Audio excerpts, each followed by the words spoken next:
Hey guys, welcome back to Breakfast and Bible. This is our February recap. And then at the end, I will show you the setup from March, just like I did in the January video. I think that worked pretty well. No one complained about it, so that's what we're going to do this month as well. I had a theme for January. I also carried a theme for February. If you did not guess what the theme for February was, it was Black History. It is, after all, Black History Month. And so I wanted to focus on the stories and the women that would also make me think about the things that are in the Bible that speak to issues that come up about race, about class, about social justice and injustice, and how we treat people who are different from us from a cultural standpoint. And so I picked women that really spoke to these themes and topics. The women that I studied during the month of February are Zipporah, the Pharaoh's daughter, Puah and Shiphrah, and the woman from Song of Solomon, also known as the Shulamite woman. So if you've done a lot of Bible study, or if you've done a lot of Bible study surrounding race and how some things are conveniently obscured from the masses, then when you saw these names, it very much made sense to you. And you were probably like, yep, this is a Black history theme. We're going to talk about, Black women in the Bible. But if you haven't done any of those studies, then this might come as a bit of a shock to you. If I tried to go over everything that I thought and everything that I was kind of feeling during this month of study, this video would be exceptionally long and you'd probably never even click on it. So I'm going to try to condense things. I, as always, have put up my show notes, which still I don't think I really went into great detail. I feel like this month was definitely a month that would have been a great month to do with like a buddy. I feel like this is something, and in general, if you are doing, this kind of study on your own, I feel like this is the type of thing you get your friends together, your girls, and you're doing the same studies on your own. And then maybe once a month or once a week, you get together and chat about what you've been feeling and what you've been thinking. And it's very much more of like a personal conversation that you have with, your church family, your church circle, as opposed to being able to write out every thought I had, on the blog or share it in this video. But I will give you some hints and some starters and just kind of go through some of those things. So the first woman I studied was Zipporah. Zipporah was Moses's wife, and people have a bit of questions or contention about exactly who Zipporah was. So when we're introduced to her in Exodus, we are told that she is the daughter of the priest of Midian. And so from that, most people make the assumption that she is a Midianite woman, meaning she is descended from Midian. Midian was the son of Abraham and Keturah. Keturah was Abraham's wife after the death of Sarah. So it's still Hebrew, still leans back towards Abraham. We can assume that her father was a priest of the Most High God. And we even see that he ends up helping Moses out during the Exodus. It is Zipporah who jumps in and saves the day when Moses doesn't circumcise their son. So clearly she was brought up in the ways of the Most High. And that lends back to her being descended from one of Abraham's sons and being kind of part of that same culture that came from Abraham. However, as you get to Numbers, there is a situation where Moses' siblings, Miriam and Aaron, get upset with Moses' wife choice, and they describe his wife as being an Ethiopian. Now, some people think that Moses had two different wives, and that there was an Ethiopian wife, and then there was Zipporah, and that maybe Miriam and Aaron were upset that he had taken a second wife, or that they just didn't like that she was Ethiopian. It's unclear. There are other people who think that Zipporah is the Ethiopian woman.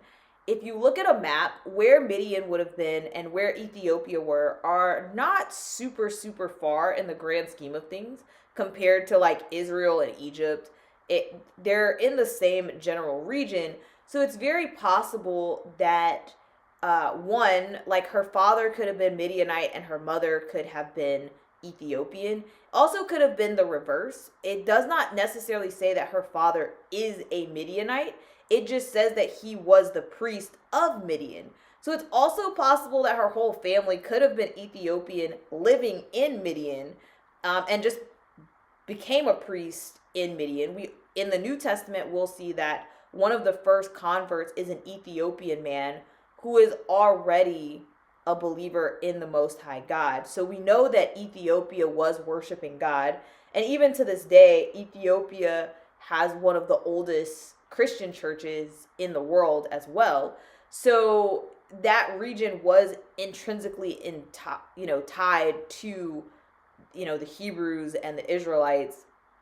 So it's not very clear as to whether Zipporah is also Ethiopian, or if she's only Midianite, or if she's, just that whole thing is very questionable. And again, as I said, the theme was, Black history, racism, what the Bible says about these topics. And it's interesting because in here you get the questions about the differences between ethnicity, nationality, and race.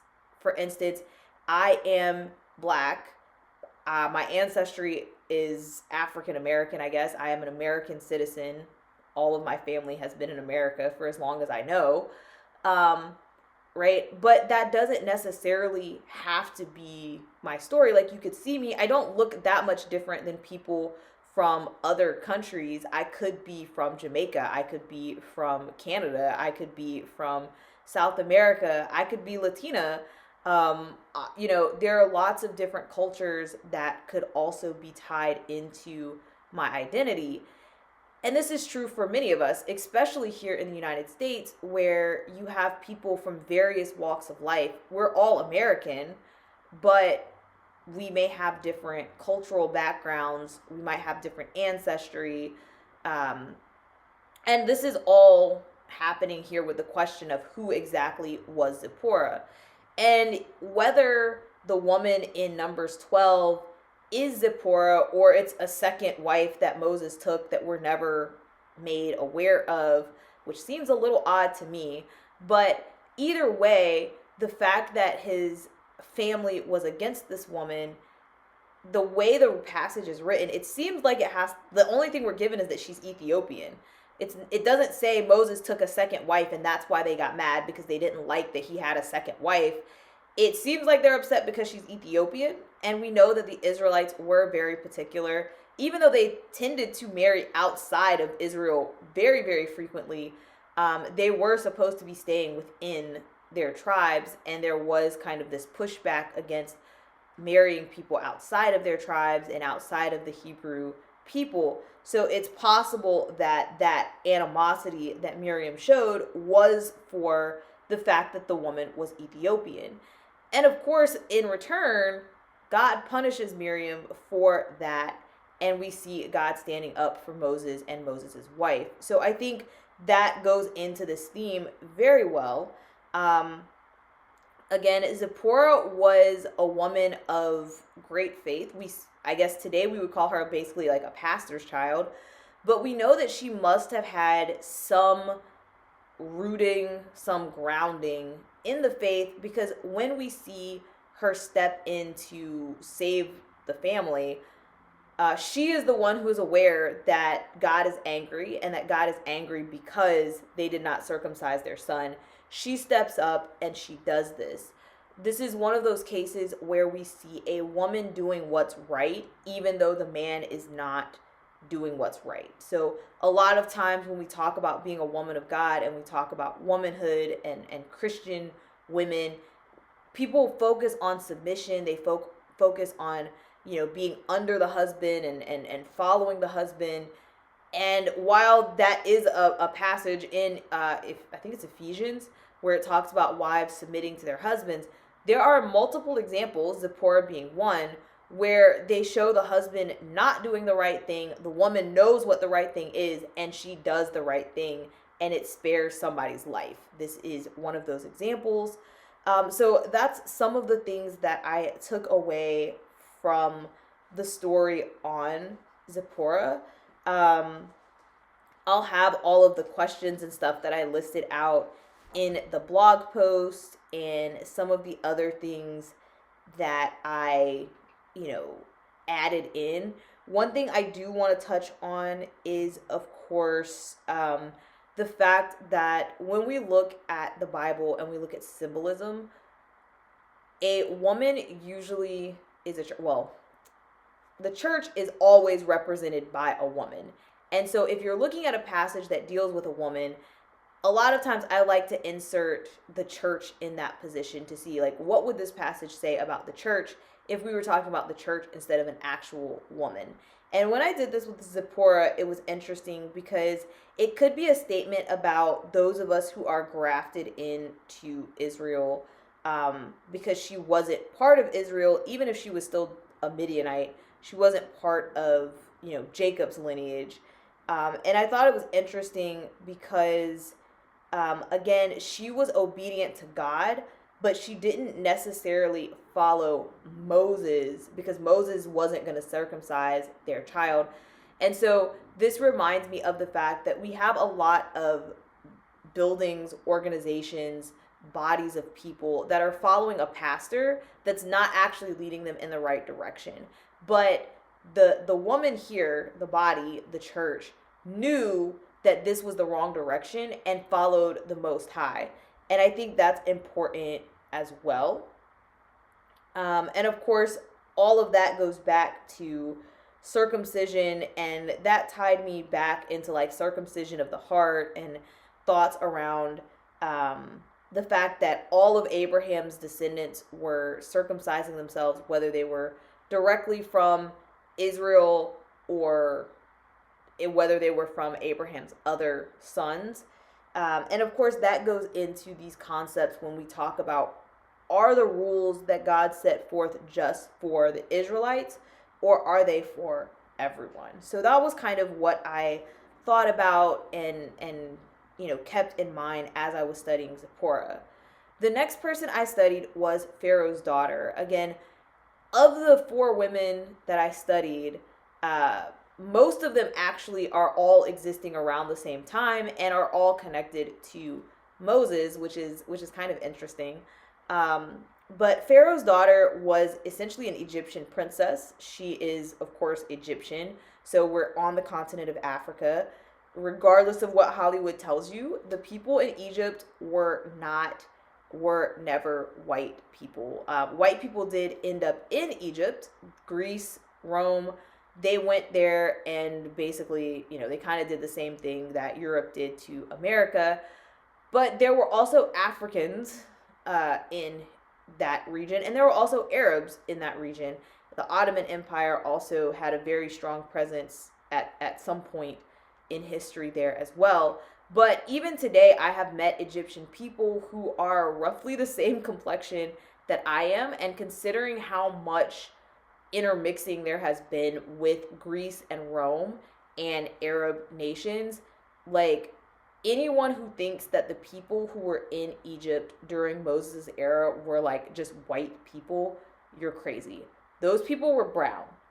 I don't know, like, in terms of how people try to identify race, I don't necessarily know if they all looked sub-Saharan African, as people would reference a quote-unquote black person, but they definitely were not white. So Pharaoh's daughter is definitely a woman of color, to say the least, without being, controversial. I don't think that there's no doubt in my mind that she was a woman of color.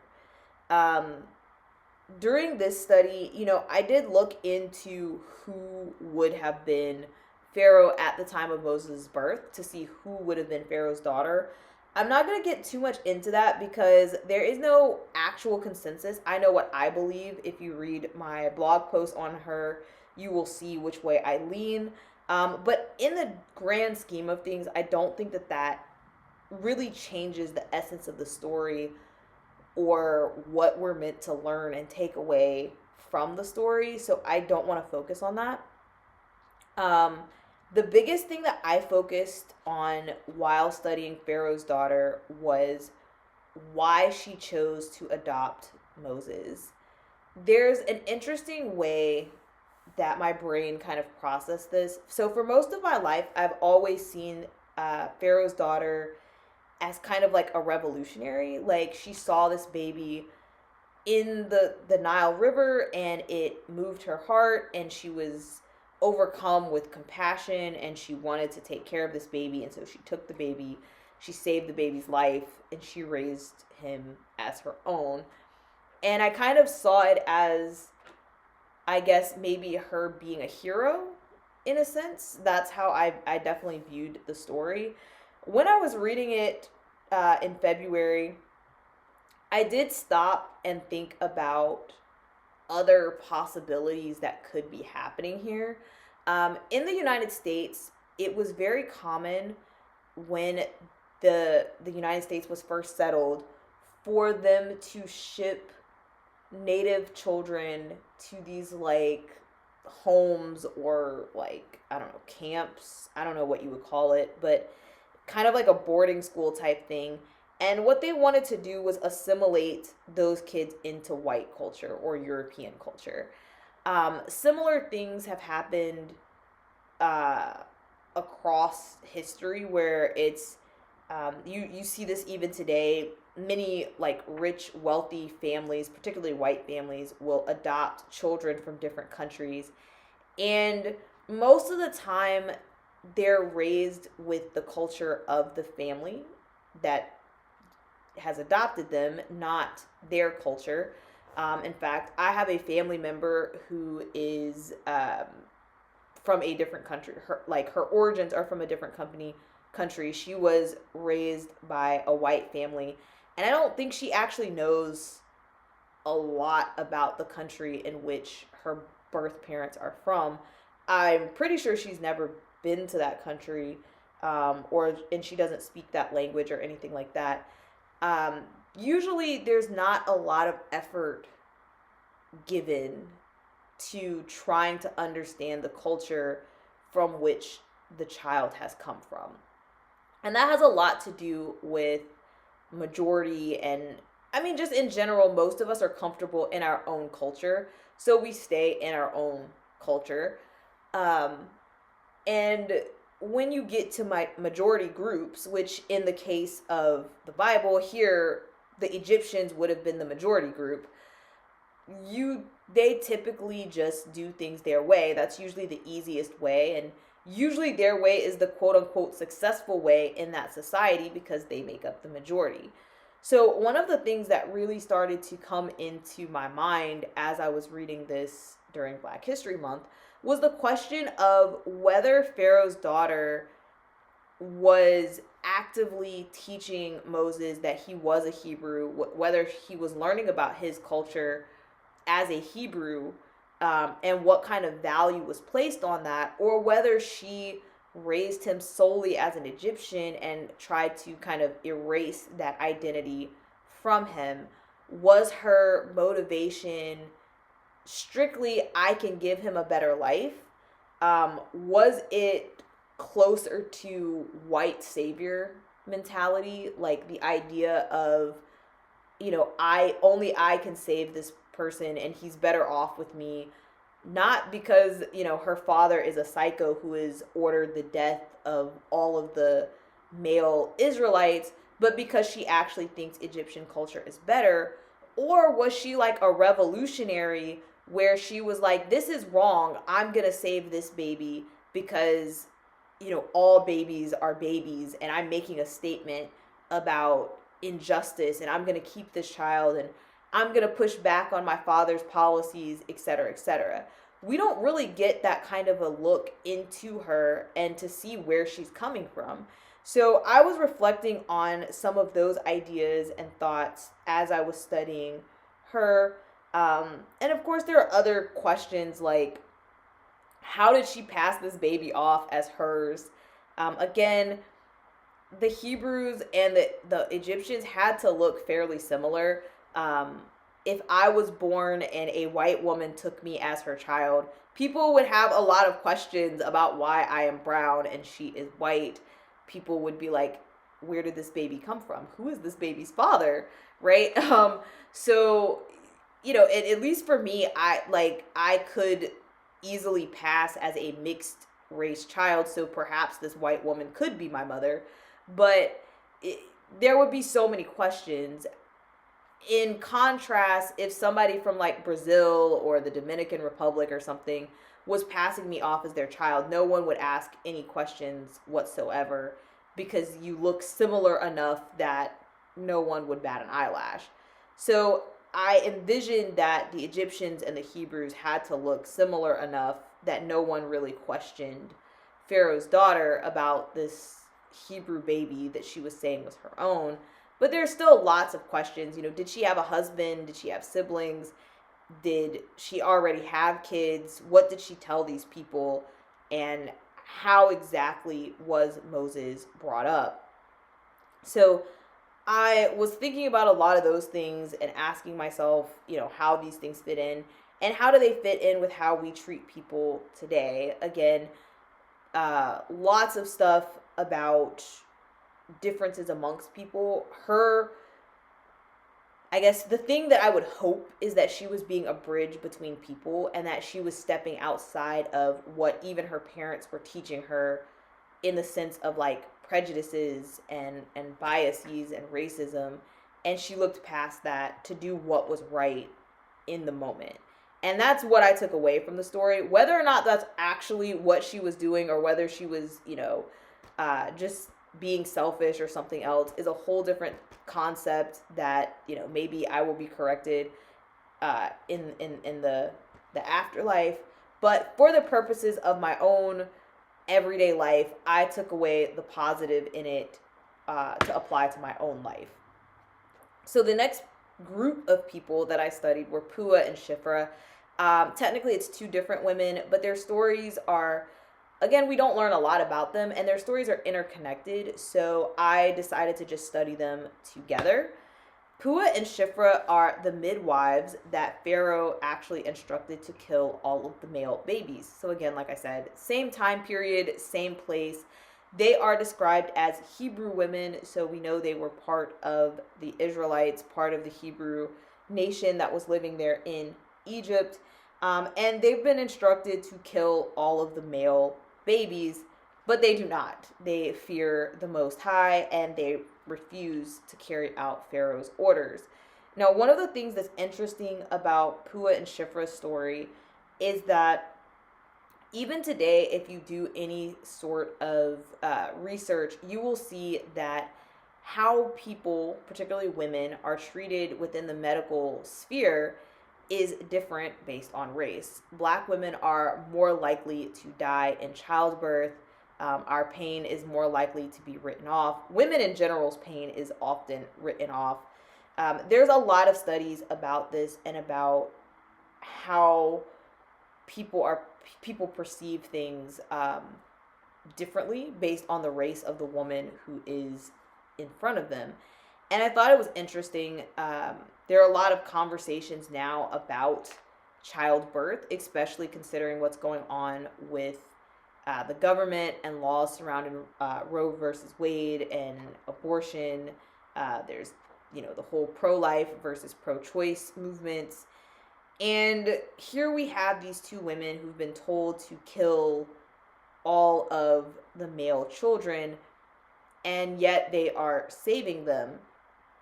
And I think it's interesting for so many reasons. Like I said, this does have implications and connotations based on what we're seeing in our society today, but it's still left to the women to save these children.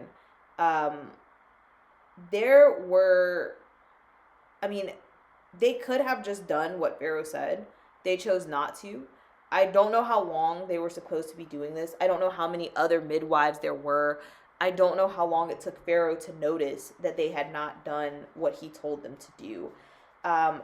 But one of the things that I did notice is it doesn't seem to be that there were any men involved in their decision.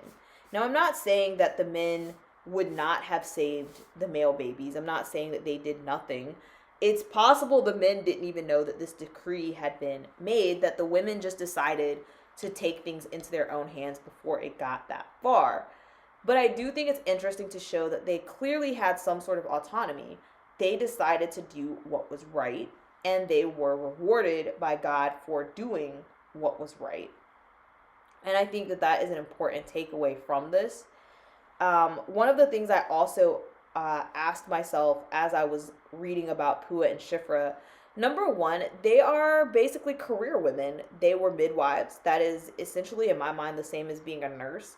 So they have a job and they have a purpose in society. They're very much a needed group of people in society, which made me kind of wonder what it would have been like to be a quote-unquote working woman during this time in history. But also, it reminded me of the importance of their job in society. One of the things that is very common within the Black community is that we typically gravitate towards jobs that we feel like make an impact in our community or in a community. And often these jobs are not necessarily the most high paying jobs, but they are the most rewarding spiritually and emotionally. And I thought about this as I was reading about Puah and Shiphrah. Nurses do tend to make a lot of money, so I'm not saying it in that regard, but it makes me wonder how they felt about their roles as midwives as this was happening, because they started to realize how important they were. If they weren't there, if they weren't the ones tending to these women, their children would have been killed. If there had been Egyptian midwives who didn't care about the women in front of them. And it kind of took me back to like teachers. Teachers are usually the front line for children. As someone who grew up with parents who had to attend segregated schools, but I grew up in predominantly white schools where most of my teachers were white.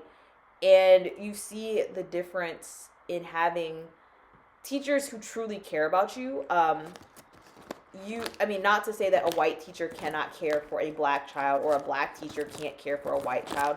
Obviously, if people are behaving the way God designed us to, it does not matter what race the teacher is or what race the child is. But the fact is, a lot of times people look out for their own.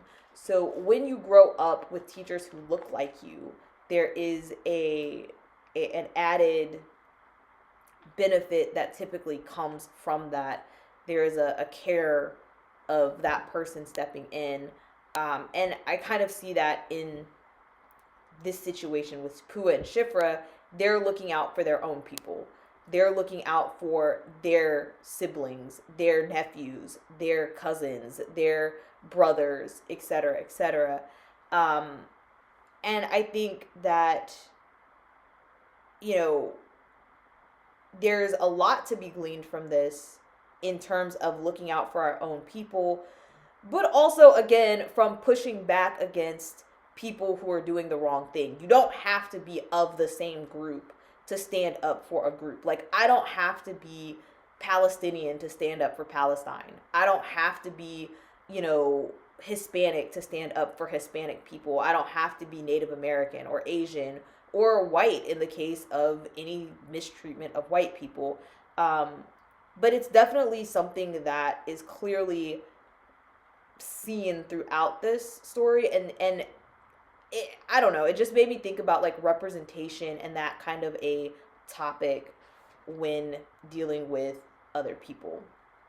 And the last person that I studied during the month of February was the Shulamite woman, or the woman speaking in Song of Solomon.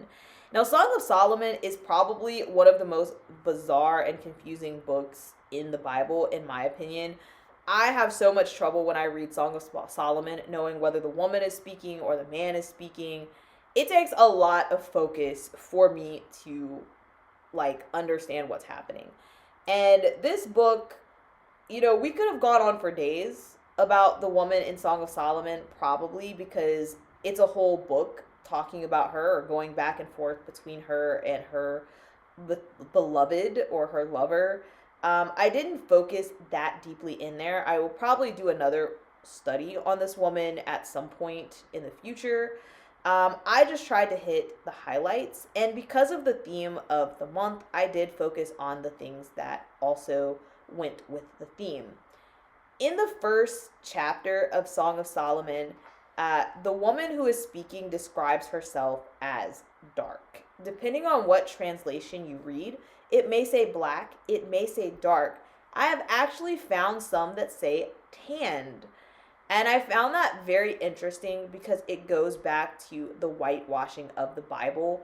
I have experienced this with white people, and even I've experienced this with an Asian person before, that they're so used to their perspective, that when they hear the words like dark, they think tan. Like when I hear dark, I think dark. Like I'm thinking I'm thinking almost black when someone says a dark skinned person, or that their skin is dark.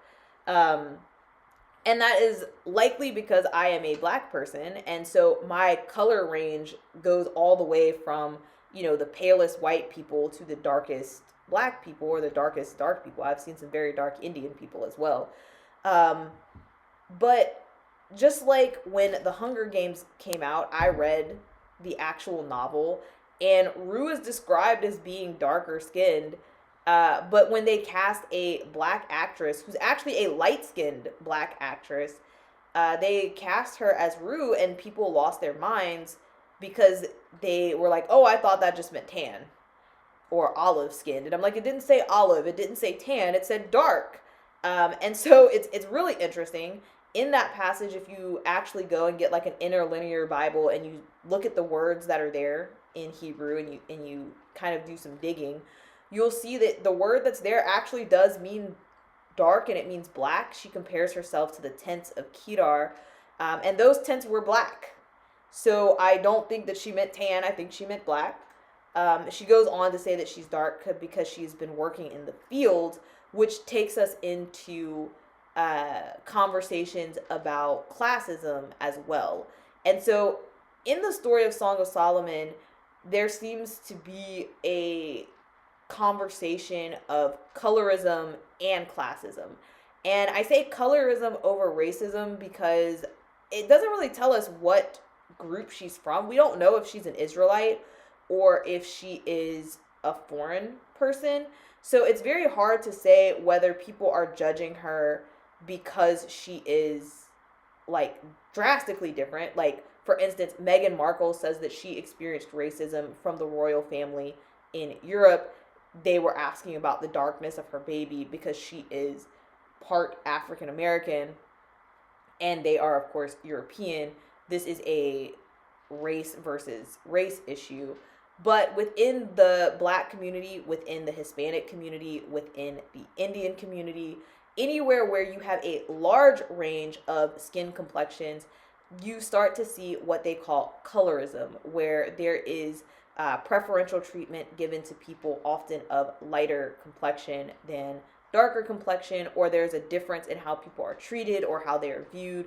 And people on one end of the spectrum have a different experience in life than people at another end of that spectrum.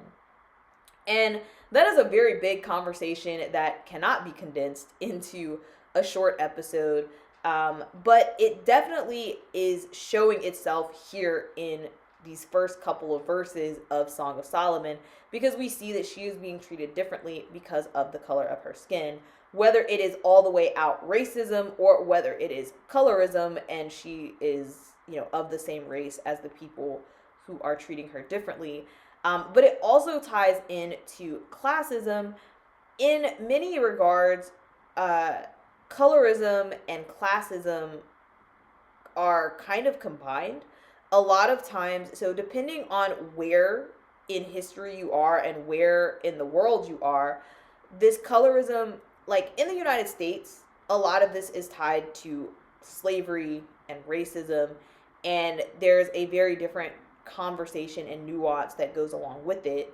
But in a lot of other countries, it has to do with class. And to a certain extent, some of this is also playing out in the United States. But if you are of a quote unquote lower class or lower caste, then you are typically have to go outside to work. If you're outside working, you're in the sun and you get darker. If you are rich, you can stay in your house. You can hire people to, have an umbrella over you or carry you places. And so you are likely to stay paler and to have lighter skin.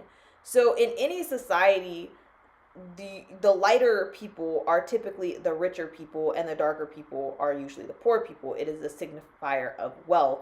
And so the fact that she was darker and that she had to work in the fields is kind of a sign that she may not have been royalty, or if she was royalty, she was not treated the way a princess is expected to be treated. And so that brings up a whole different level of questions and conversations about, like I said, classism, racism, colorism.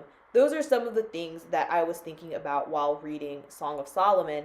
And, if you have been present in a lot of conversations that are happening on the internet, I would advise you to jump out of those conversations, because the internet is a horrible place when discussing relationships and love and things like that.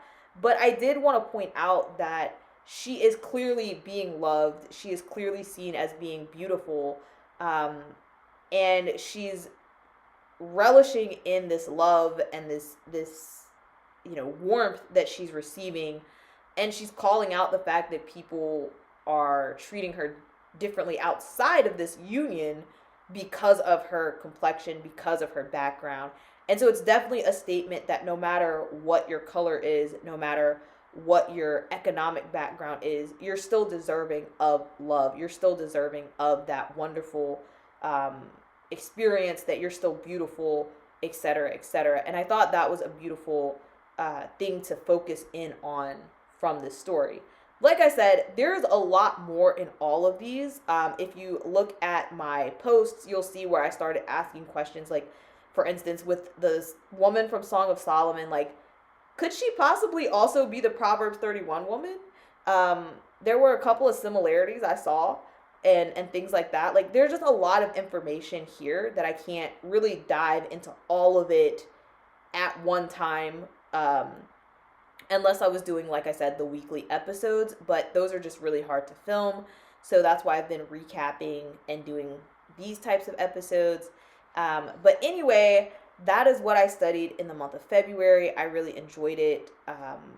Like I said, it was very timely for Black History Month. I'll link all of the links, I guess, to my blog in the description below.